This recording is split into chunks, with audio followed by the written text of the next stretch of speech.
Rudin ini adalah Logistic Planning and Control Manager of Eni Muara Bakau. Dan ini pokok bahasan yang beliau akan sharing di sore hari ini, Logistic Cost Analysis for Deepwater Offshore Drilling Project. Silakan Pak Darudin dimulai. Terima kasih. Baik, Bu Bayan. Assalamualaikum warahmatullahi wabarakatuh atas waktu yang diberikan. Jadi saya sering sedikit saja sebenarnya Bu terkait dengan logistik kaitannya dengan operasi pengeboran di offshore. Dimana kan kita selalu menikmati ada gas ataupun fuel yang kita gunakan setiap hari. Tentunya di balik sana ada usaha yang dilakukan untuk mendapatkan energi fosil tersebut.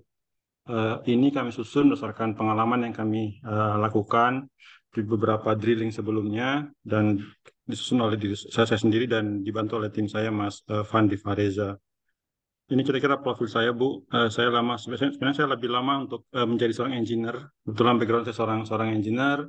Kemudian entah gimana di 2017 saya terlibat dalam kegiatan logistik untuk mensupport pengeboran baik di darat maupun di lautan. Dan sekarang lebih banyak untuk membuat strategic plan bagaimana agar kebutuhan logistik untuk mensupport drilling offshore tersebut bisa lebih efektif, efisien, dan tentunya bisa selalu improve.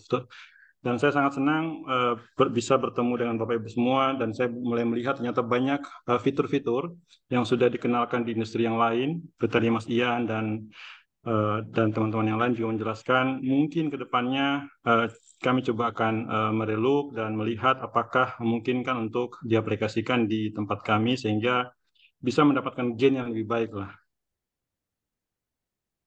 Kira-kira ini table of content yang saya coba saya delivery. Yang pertama tentang background apa sih drilling offshore tersebut, kemudian apa tipikal logistik activity yang mengarah ke sana yang selalu ada untuk mensupport kegiatan tersebut, seperti apa cost structure analisisnya, dan kemudian seperti apa cost komparasi antara dua tipikal drilling yang mereka gunakan, serta apa semacam wrap up atau konklusi yang kami dapatkan sampai dengan saat ini. Tentunya konklusi ini mungkin tentunya masih butuh improvement ke depannya. Sebentar saya saya geser dulu ini ya, saya agak terhalang. Oke, ini sedikit saya coba berikan beberapa foto terkait dengan drilling offshore. Yang sebelah kiri ini adalah foto rig offshore yang digunakan. Tipenya adalah semi-submersible. Jadi kemudian yang sebelah kanan ini adalah vessel installation, salah satu yang digunakan untuk mensupport kegiatan di laut. Jadi yang bolak-balik pergi. Jadi si rig ini akan ada di tengah laut secara terus untuk melakukan pengeboran. Kemudian semua suplai logistik akan dipusatkan di pelabuhan khusus yang kami sebut dengan shore base, yang fotonya sebelah kanan ini. Kemudian saya coba ini Bu ya, saya pakai pointer. Dan ini adalah salah satu kegiatan bagaimana kita merilis mooring. Mooring itu semacam tali untuk mengikat salah satu tipe rig disebut yang mooring system agar rig ini agar tidak bergerak ke sana kemari ketika melakukan pengeboran. Dan ini adalah gambar foto helikopter untuk mensupport kegiatan crew change. Crew change itu adalah pertukaran pekerja. Jadi pekerja itu kerja 2 minggu atau maximum 3 minggu, kemudian mereka akan balik ke darat. Jadi kira-kira kegiatan logistiknya adalah mentransfer material dari pelabuhan ke offshore, juga mentransfer manusia atau personal yang akan bekerja. Fokusnya pada dua hal tersebut. Kalau saya boleh share bahwa rata-rata biaya untuk satu sumur offshore drilling itu sekitar 80 sampai 100 juta US dollar. Nah, data yang kami punya dari sejumlah pengeboran yang pernah kami lakukan, itu logistik itu mengambil porsi sekitar 18-22%, jadi cukup besar. Jadi ya kalau let's say kita pakai angka bulat 100 juta, berarti ada 20 juta US dollar itu terkait dengan spending untuk biaya logistik. Nah, itu terdiri dari apa aja? Tadi yang pertama adalah aviation. Kita ada helikopter yang sebagai charter untuk memindahkan personal secara rutin yang akan kerja dan yang akan pulang. Ini secara rutin nanti di shed dengan schedule tertentu. Kemudian kita ada kegiatan marine. Marine ini berupa adanya standby vessel. Vessel itu kapal ya, kapal supply yang dia tujuannya untuk memindahkan material dari shore base atau pelabuhan khusus ke rig ataupun sebaliknya ketika pengeboran sudah selesai. Kemudian ada kru boat ini pun juga untuk memindahkan personal yang bekerja, juga untuk mengantar makan dan semisalnya. Kemudian ada fuel supply, karena kegiatan ini padat dengan mesin yang digunakan, baik kapal, rig, helikopter, maka sesuatu yang paling penting adalah bagaimana penyediaan bahan bakarnya, sehingga bisa efektif. Dan yang ketiga adalah material management, ini terkait dengan bagaimana kami mengoperasikan pelabuhan agar efektif, efisien untuk mensupport rig. Dan yang terakhir adalah terkait dengan freight forwarding dan custom. Tapi ini porsinya tidak begitu besar. Nah, fokus diskusi kita kalau dari sekian 20% tadi yang kami sebutkan untuk biaya logistik itu kalau dipecahkan lagi, dicoba di breakdown lagi, itu yang paling besar adalah terkait dengan fuel supply. Jadi porsi untuk penyediaan bahan bakar itu bisa mencapai 11 sampai 30%. Kemudian yang kedua terkait dengan penyediaan atau sewa kapal untuk mensupport pengantaran barang di sekitar 16 sampai 12%. Sisanya adalah aviation dan pelabuhan sekitar 4 sampai 6%. Saya coba jelaskan dulu. Ada dua, kalau di judul kan kami coba membandingkan sebenarnya seperti apa sih bedanya logistik cost kalau kami menggunakan rig yang tanpa penggerak, kami sebut dengan mooring system. Jadi rig itu seperti ini, kemudian nanti diikat oleh tali di dasar laut, sehingga ketika pengeboran dilakukan dia diam di tengah laut walaupun ada ombak. Nah, tipe rig yang kedua adalah dia semacam drone. Jadi rig itu persis sama bentuknya, hanya dia dilengkapi dengan sejumlah baling-baling tersebut dengan thruster. Jadi ini akan bekerja secara otomatis untuk mempertahankan posisi rig. Jadi dia tidak ada tali yang mengikat ke dasar laut, tapi dia punya semacam baling-baling yang di drone sehingga dia bisa mempertahankan posisinya di tengah laut.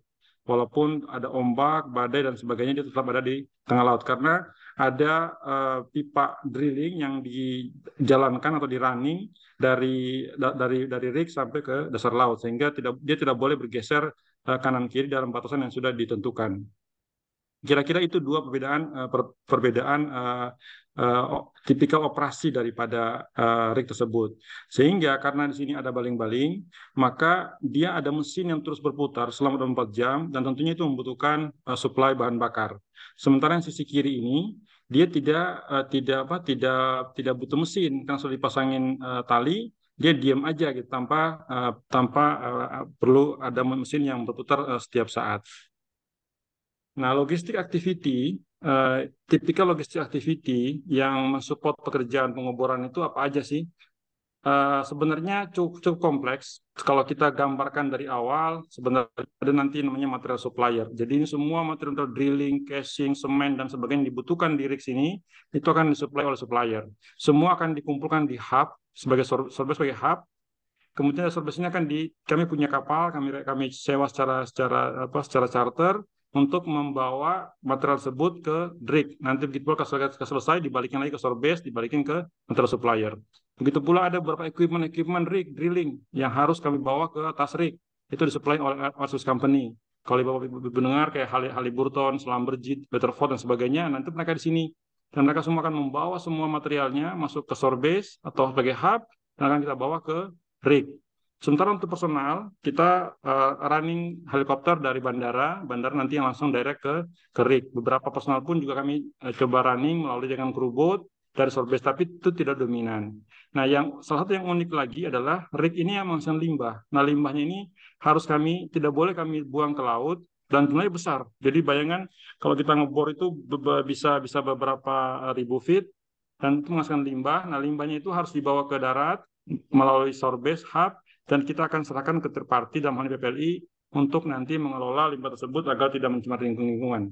Nah, kira-kira itulah aktivitas shore base aktivitas logistik untuk mensupport kegiatan pengeboran di tengah laut. Dan yang tadi saya bilang bahwa cost dari pengeboran dari logistik ini dapat mencapai sekitar 20%. Nah, untuk cost analysis ini kami coba limitasi bahasannya hanya pada kegiatan dari Sorbes sebagai hub ke rig, vice versa. Kenapa seperti itu? Karena item yang lain ini tidak sensitif terhadap perbedaan antara sistem mooring tadi yang pasif dan sistem yang aktif menggunakan DP system. Nah, ini sekedar untuk membeli ilustrasi aja. Jadi kalau tadi ada kapal di sini, kira kapalnya bentuknya seperti ini. Kemudian ini bentuk sorbes kami sebagai hub, di mana semua anti material akan masuk ke sini. Ini adalah ilustrasi untuk rig-nya. Ini untuk ilustrasi untuk kru boat yang membawa makanan dan sebagainya. Dan ini ilustrasi untuk PPLI, di mana disposal terakhir akan ditempatkan. Dan ini adalah yang sebelah kiri ini adalah proses bunker. Bunker itu adalah semacam pengisian fuel untuk semua kapal dan termasuk rig nantinya. Oke, saya coba detailkan sedikit. Nah, kalau mooring system itu kita tipikal kapal yang mensupport kegiatan itu berbeda dengan kalau kita menggunakan DP system. Kalau mooring system itu kapalnya itu dia harus besar dan dia harus bisa menarik tali tadi, mooring tadi. Jadi mooring itu harus dikencangin. Jadi kapalnya harus kapal tertentu dan ukurannya lebih besar. Umumnya biaya sewanya lebih mahal. Sementara kalau si DP system itu karena dia tidak perlu dipasangin tali, kapalnya cukup kapal supply aja, cuma cukup untuk menghantarkan barang. Nah, sewa kapal antara mooring system dan DP system ini cukup berbeda, harganya berbeda. Jadi mooring system ini yang disebut dengan HTS itu harganya jauh lebih mahal karena ukuran lebih besar dibandingkan dengan sekedar PSV atau supply vessel untuk mensupport mooring system.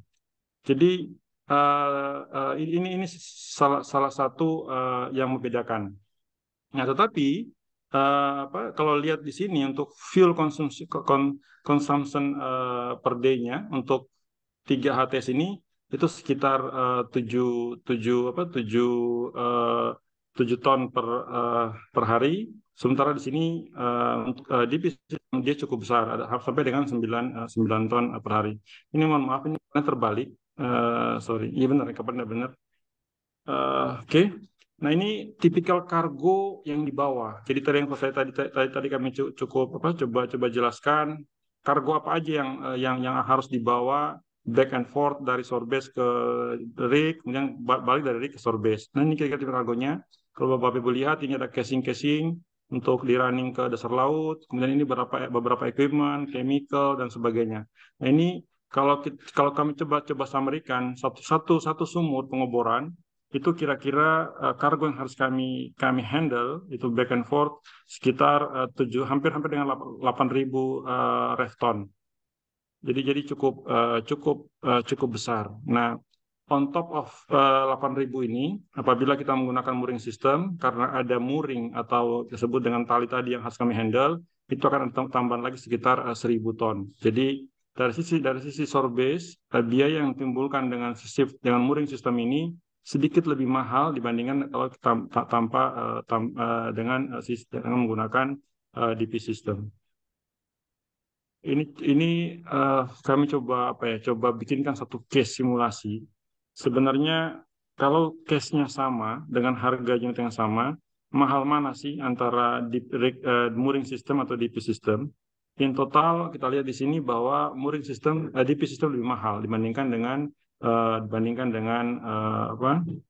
mooring system. In total biaya logistik untuk DP system sekitar 20 juta.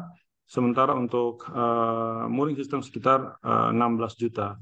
Kalau kita lihat ke atas, yang paling signifikan berbeda adalah biaya fuel. Jadi fuel yang dibutuhkan oleh DP system itu hampir 12,5 juta dolar, sementara untuk sisi mooring system hanya 4,6 juta dolar. Ini kenapa? Yang paling dominan adalah karena rig daripada DP system itu dia butuh konsumsi cukup besar, sekitar 50 ton per hari. Bapak Ibu bisa bayangkan kalau Bapak Ibu di jalan lihat truk tangki yang besar Pertamina itu yang lewat, itu cuman 24.000 itu. Jadi 2 kalinya itu dia konsumsi per hari, si rignya itu. jadi cukup besar. Tapi kalau lihat dari sisi biaya sewa kapal, maka mooring system ini sewa kapalnya lebih mahal karena dia butuh kapal yang lebih besar dibandingkan dengan DP system yang hanya sekedar untuk supply. Jadi dua hal ini yang sangat signifikan berbeda dan ketika kita ngebor, kalau kita bicara biaya logistik, maka dua hal ini yang sangat berperan penting. Nah, kami coba bikin sedikit semacam sensitivity analysis, misalnya untuk variasi ya variasi harga fuel saat ini misalnya berubah gitu ya. Misalnya harga fuel 1,4 US dollar di compare dengan harga fuel misalnya 1,1 juta dolar, secara konsisten terlihat bahwa memang DP system akan selalu lebih lebih mahal dibandingkan dengan mooring system karena ternyata porsi fuel itu cukup besar, tapi terlihat di sini bahwa makin mahal harga fuel, maka di perbedaan biaya logistik antara kedua rig ini itu makin besar. Bapak bisa lihat ketika harga fuel hanya 1,4 US dollar per liter, itu perbedaannya cuma 18%. Tapi ketika harga fuel makin besar, sekitar hampir 1,7. Ini kita bicara fuel industri ya, jadi bukan fuel di SPBU, ini fuel industri. Karena industri itu kan dia harganya di antara 20.000 sampai 24.000 per liter. Nah itu selisihnya bisa 26%. Sehingga harga fuel sangat sensitif terhadap perbedaan ini. Oke, ini sedikit kesimpulan yang coba kami buat.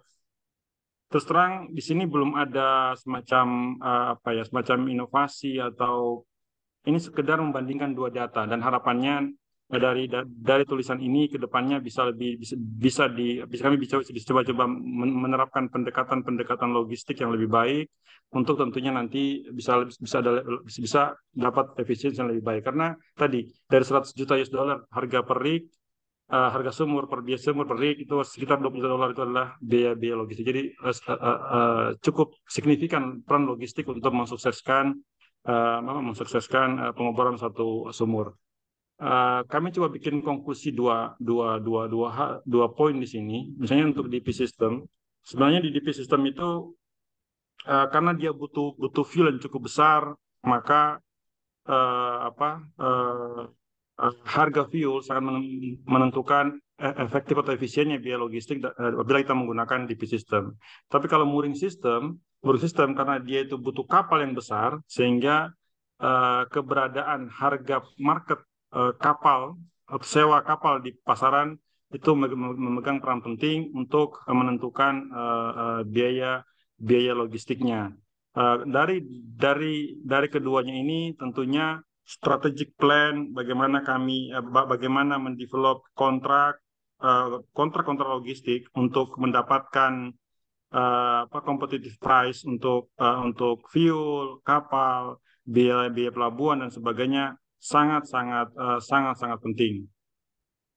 Eh, Demikian Bu Wayan ya yang dapat kami share yang merupakan salah satu yang pernah kami alami. Semoga bisa memberikan insight dan sangat berterima kasih jika ada yang bisa memberikan input, masukan buat kami untuk ke depannya dalam rangka untuk memberikan layanan logistik yang lebih baik untuk mendapatkan 1 juta barel target dari negara buat semua KKS di Indonesia.